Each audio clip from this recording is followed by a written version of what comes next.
Cette vidéo est réalisée en partenariat avec NordVPN.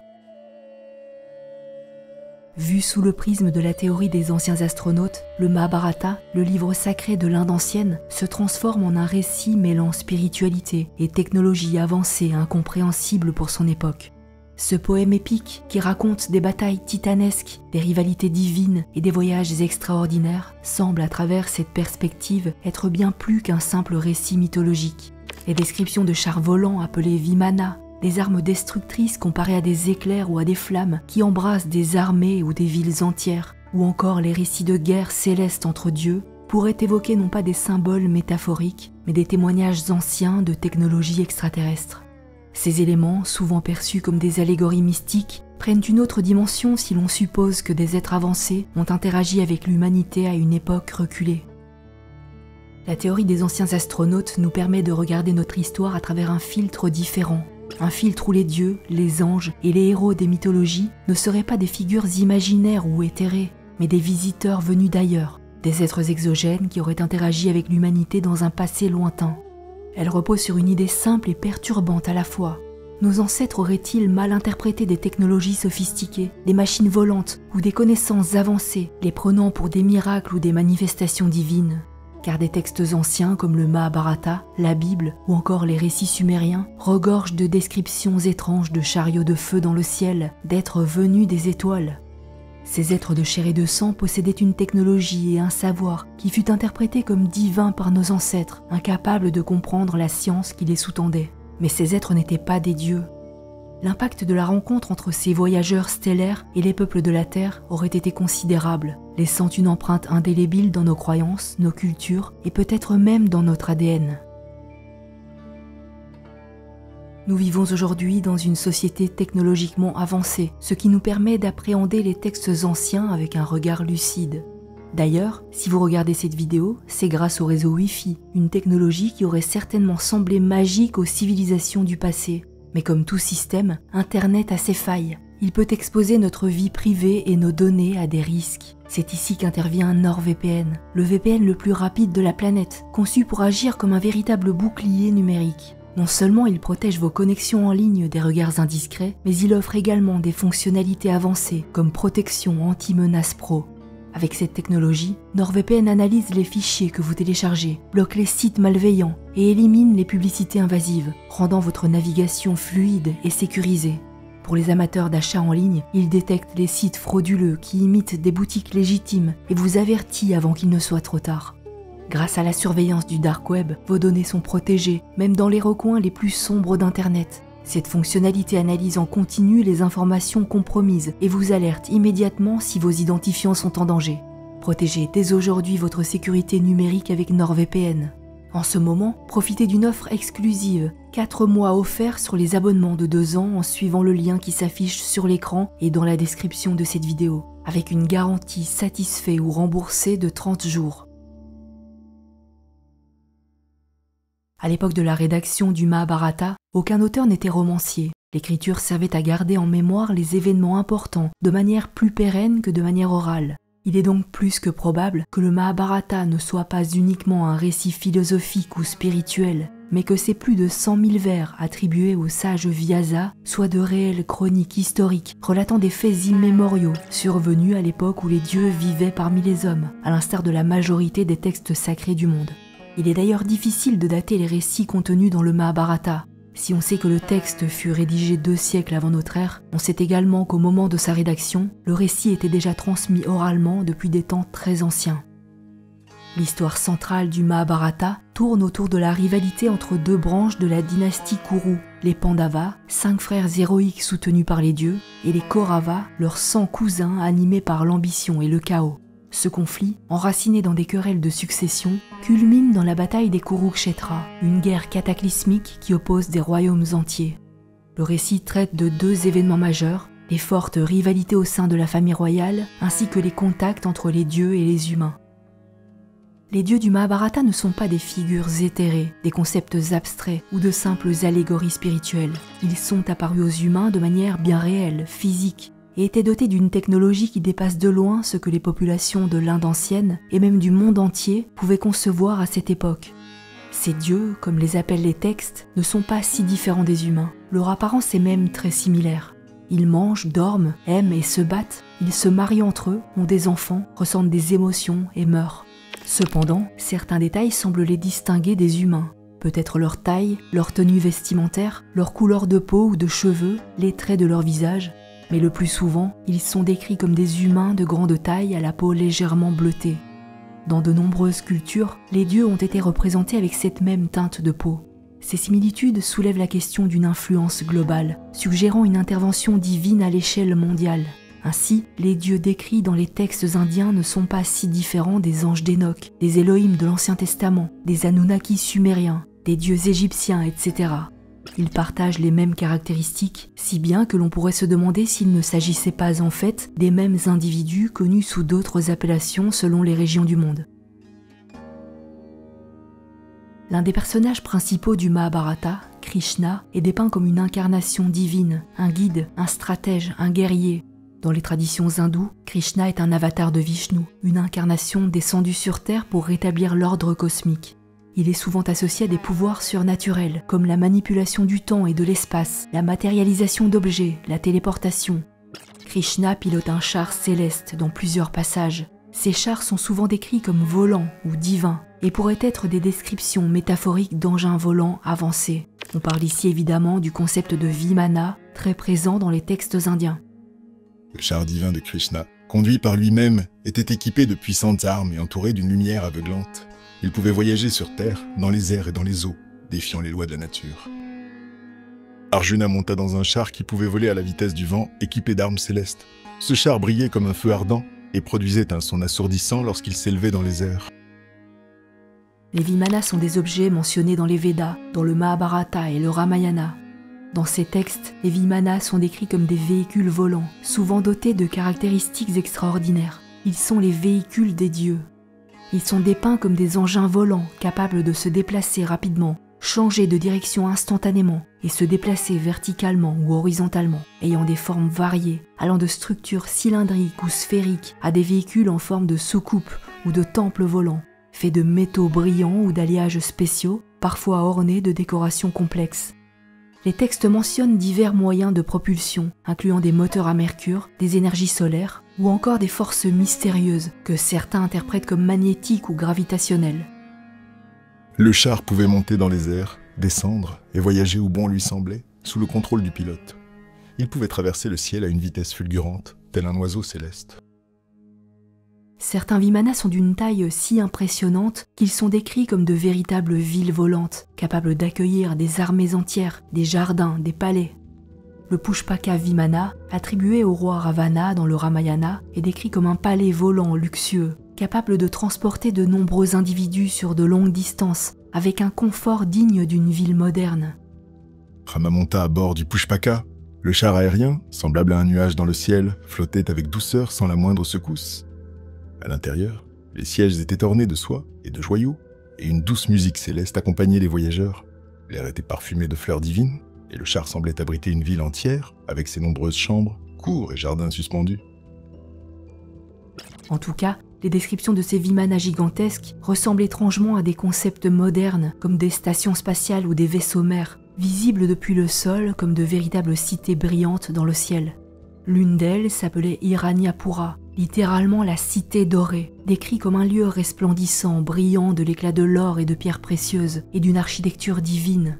Comme un vaisseau-mère, Hiranyapura restait en vol stationnaire au-dessus de la Terre en surveillance, et était suffisamment grande pour héberger une population entière, comprenant des résidences, des zones de défense et des infrastructures. Cette cité, appelée Hiranyapura, est dorée, flottant dans les airs et indestructible par les moyens conventionnels. Elle est habitée par des êtres puissants, les Asuras, qui y résident en paix après avoir été vaincus sur Terre.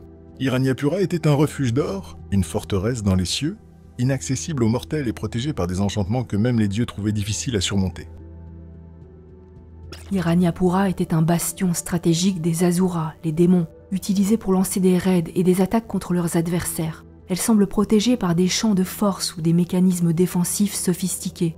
Arjuna, l'un des personnages principaux du Mahabharata, chargé de la destruction d'Hiranyapura, utilise durant une terrible bataille des armes divines, les astras, pour en venir à bout.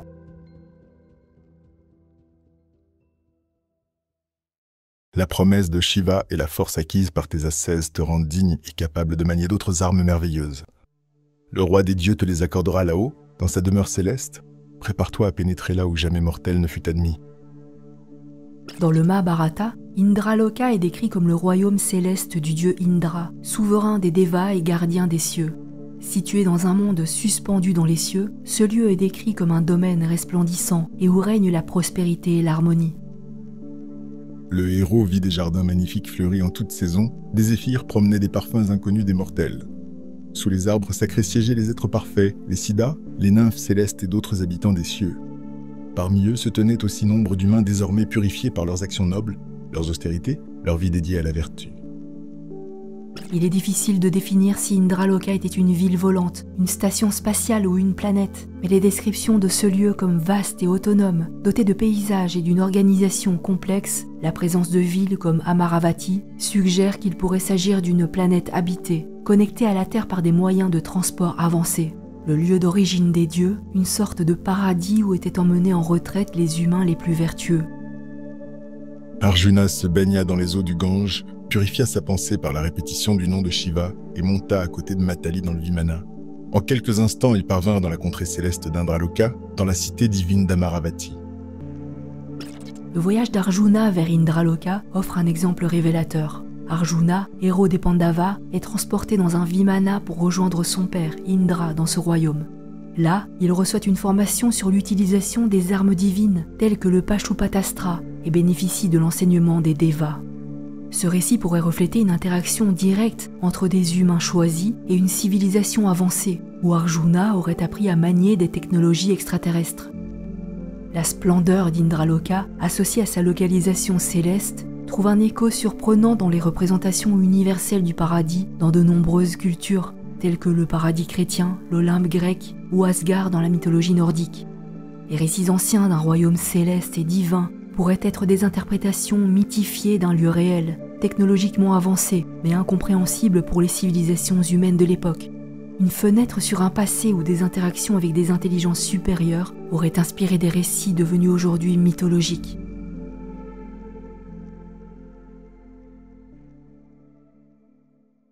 Nous aperçûmes dans le ciel quelque chose qui ressemblait à un nuage écarlate, comme des flammes cruelles d'un feu ardent. De cette masse émergea un énorme Vimana peint en noir qui lança de nombreux projectiles flamboyants. Le bruit qu'il faisait en se rapprochant de la terre ressemblait à celui de 1000 tambours roulant tous ensemble. Le Vimana se rapprochait du sol à une vitesse incroyable en lançant de nombreuses armes étincelantes comme de l'or, des milliers de foudres accompagnées d'explosions violentes et de centaines de roues de feu. Ce fut un affreux tumulte, pendant lequel on vit tomber les chevaux, les éléphants de guerre et des milliers de soldats tués par les explosions. L'armée en déroute fut poursuivie par le terrible Vimana jusqu'à ce qu'elle fût anéantie.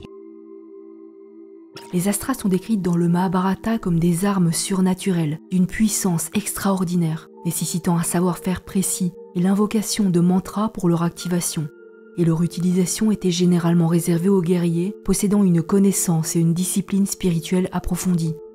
Le Mahabharata regorge de récits où ces astras jouent un rôle crucial dans les batailles épiques entre les Pandavas et les Kauravas. Ces armes étaient souvent utilisées de manière stratégique lors des batailles de la guerre du Mahabharata, et leur déploiement joua un rôle important dans l'issue de divers conflits. Chaque type d'astra avait ses propres pouvoirs et caractéristiques uniques. Brahmastra, créé par le dieu Brahma, était capable de détruire des armées entières et nécessitait une grande prudence lors de son utilisation. Pashupatastra avait les mêmes capacités destructrices et était l'œuvre du dieu Vishnu. Samvarta Astra était une arme capable de provoquer d'immenses incendies, ravageant tout sur leur passage. Vaivayastra était une arme liée au vent, capable de provoquer des tempêtes. Ce ne sont ici que quelques exemples, car il a été recensé une vingtaine d'astras différents avec leurs caractéristiques propres. Quand l'arme fut actionnée, il se produisit de nombreuses flammes qui se déversèrent et encerclèrent l'ennemi. D'épaisses ténèbres s'installèrent rapidement sur les troupes des Pandavas, et tout sens de l'orientation devint impossible. Des vents féroces commencèrent à souffler, et les nuages éclatèrent dans le ciel, pleuvant poussière et gravier. Les oiseaux croissaient désespérément, le soleil oscillait dans les cieux. La terre trembla et brûla par la chaleur intense que l'arme avait dégagée. Les éléphants prirent feu et se mirent à courir, affolés. Sur une grande distance, les animaux s'écroulaient sur le sol et mouraient. Les flammes pleuvaient dans tous les sens. Mais l'arme la plus destructrice est le Brahmashirastra, capable de provoquer des explosions en chaîne et des ondes de choc, annihilant toute vie ou des univers entiers. Dans le Mahabharata, l'invocation de cette arme est décrite comme terrifiante. Une gigantesque sphère de feu apparaît, accompagnée de tonnerres assourdissants, de fissures dans la terre et de pluies de météores. Les rivières deviennent sèches, toutes les créatures vivantes sont touchées d'effroi, le ciel prend un aspect terrible traversé par des flammes.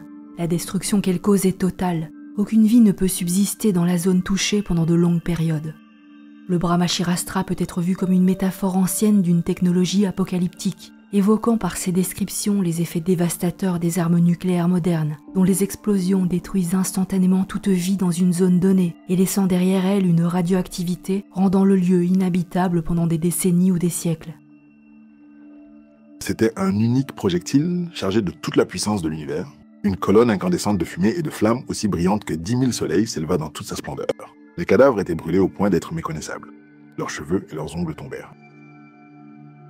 L'utilisation des armes ou astras dans le Mahabharata atteint son apogée dans la guerre de Kurukshetra, où elle semble évidemment évoquer des technologies avancées dévastatrices, décrites comme des dispositifs d'une puissance inouïe, capables de déclencher des cataclysmes, de manipuler les éléments naturels ou d'agir avec une précision chirurgicale.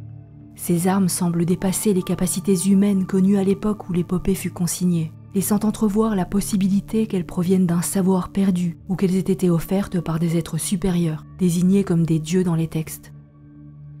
Les dieux d'ailleurs prennent part activement à la guerre de Kurukshetra, non seulement en influençant le cours des événements, mais aussi en intervenant directement pour soutenir ou orienter leurs protagonistes. Et est-il utile de préciser que les batailles se déroulent aussi bien sur terre que dans les airs ? Les récits des combats aériens illustrent une guerre totale où les héros ne se contentaient pas de maîtriser les armes terrestres, mais accédaient également à des armes et des véhicules capables de défier les lois de la gravité et d'élargir le théâtre des opérations. La guerre de Kurukshetra s'achève par la victoire des Pandavas, mais au prix d'un immense sacrifice humain et moral. Malgré leur victoire, les Pandavas sont submergés par le chagrin et la culpabilité. Incapables de trouver la paix dans leur triomphe, ils décident de renoncer à leur royaume et entreprennent un pèlerinage spirituel vers les Himalayas. Un à un, ils périssent au cours de cette quête, à l'exception de Yudhishthira, qui atteint le ciel en raison de son intégrité et de sa dévotion au Dharma. Parallèlement, les dieux qui ont activement participé à cette guerre en soutenant leurs protégés et en influençant les événements s'effacent peu à peu du monde humain. Krishna, avatar de Vishnu et guide spirituel des Pandavas, accepte son destin terrestre et meurt, marquant la fin de son incarnation et le début du Kali Yuga, l'âge sombre, notre époque, où l'ordre cosmique décline. Avec lui, disparaît le lien direct entre les dieux et les hommes, signalant une époque où les mortels doivent désormais naviguer seuls dans un monde empreint de chaos et d'incertitude. N'oubliez pas de mettre un like si la vidéo vous a plu. Abonnez-vous si ce n'est déjà fait et activez la cloche pour recevoir les notifications.